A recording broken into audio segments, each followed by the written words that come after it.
Hey guys, welcome back to DIY Projects with Pete. Today's video is for anyone who might have a well as your water supply or another water source, and you just want to make sure that you have the most clean and safe drinking water for your family and for your kids, or you might have some hard water issues that you want to take care of. We'll walk through the process of how to get your water tested and then analyzing those lab results to figure out the best solution for your home, whether it's some additional filters, a reverse osmosis system, or maybe a water softener. And then we'll go over some of the benefits our family has seen using our new water system for the last 3 months. I'd like to thank Mo and Springwell for sponsoring today's video, and let's get to it.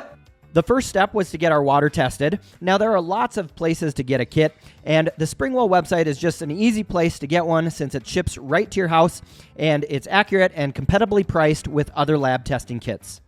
You'll start by filling out some basic information and then take a water sample from a faucet in your home. I used cold water from our kitchen faucet since this is where we'll be hooking up a reverse osmosis system and using drinking water the most. You can order additional sample containers if you want to test anything else. I was just curious how well my fridge filter worked, so I tested that as well. All right, it says to let our cold water run for about 3 to 5 minutes before we collect the sample. If you are interested in getting your water tested or in any other products on their website, you can use promo code DIYPETE10 to get 10% off your order. The next step is to fill the small brown container with some water to test for bacteria.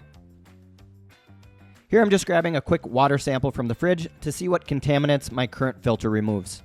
Then I put the samples in the box, read the mailing instructions, and sent it back to the lab with the prepaid shipping label, making it ready to go without needing to go to the post office. It took about 12 days from the day I put it in the mailbox to the day I got the results back. My overall results were pretty good for the most part, but it did show that the water hardness is about 10.4 grains once converted from milligrams per liter, which means our water is hard to very hard. And then there was no coliform or E. coli, but there was some other bacteria, so it's time to shock the well to clean it.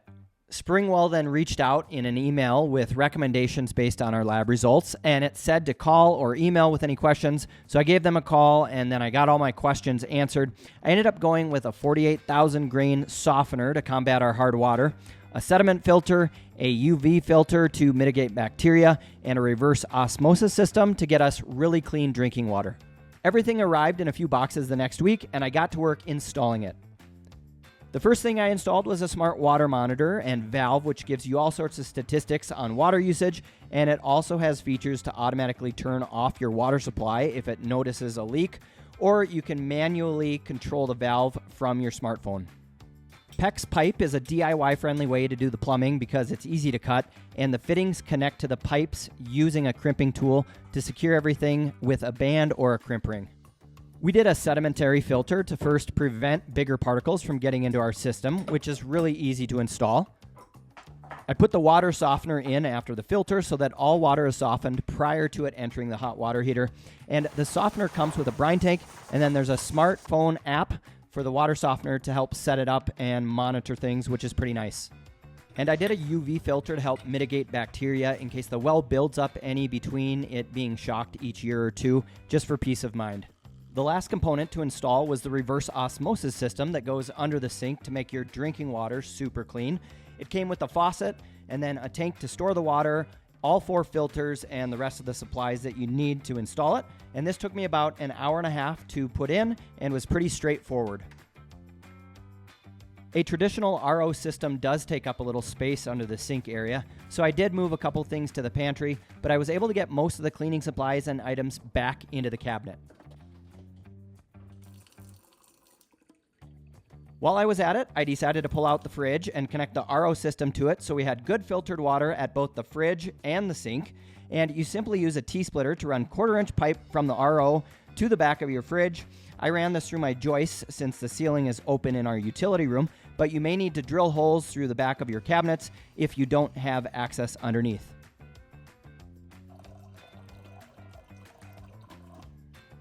Here's a look at our completed system. We have bypass valves for both the sedimentary filter and UV filter to make things easy while changing filters, and everything is set up and working as it should. I did make it so water going to our exterior hose bibs is not softened, except that I did do a valve so we have the option to fill our hot tub with softened water, and that's made a big difference with not having any hard water lines anymore and we honestly notice that the water does feel more silky and slippery on your skin. We used to have calcium buildup on our fixtures and shower heads. The shower heads would clog up over time and then spray in different directions. After cleaning the fixtures and using softened water, we haven't had issues with buildup, which has been making cleaning a lot easier, and the shower heads work better without clogging. Appliances like the washing machine used to get buildup and sediment in the supply line, and we haven't had any issues since. We've noticed our dishes are a lot cleaner without the haziness to them and those hard water spots. And then I'm a lot less worried about calcium buildup wrecking our coffee machines, since having to descale is much less of a necessity. Another benefit is not needing to get bottled water because you're unsure the water is safe to drink. I used to hate holding the button to fill up the coffee pot to get water from our fridge, which used to be our best filtered water. And now I can simply set the pot or a reservoir in the sink and fill it while I'm grinding the coffee. The total dissolved solids reading from the reverse osmosis faucet is a 15, which is very low, and my at-home water tests show improvement in the other readings. I will most likely get the water tested at the lab again, though, just to be able to compare the before and after. So there you have it. That was the overall process we went through to get rid of our hard water issues and to help ensure we have safe and clean drinking water for our family. And I hope seeing the process and benefits will give you some ideas on how to improve the water at your property, your cabin, or your home as well. Now, if you took the DIY approach, I'd love to hear about what type of system you installed, how the install process went, and any benefits you've seen since putting it in. And if you're in the research phase or planning out your install, I'd love to hear about what type of system you're planning to put in.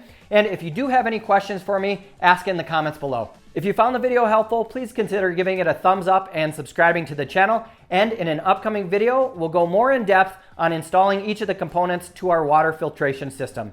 Thanks again for watching, and we'll see you in the next video.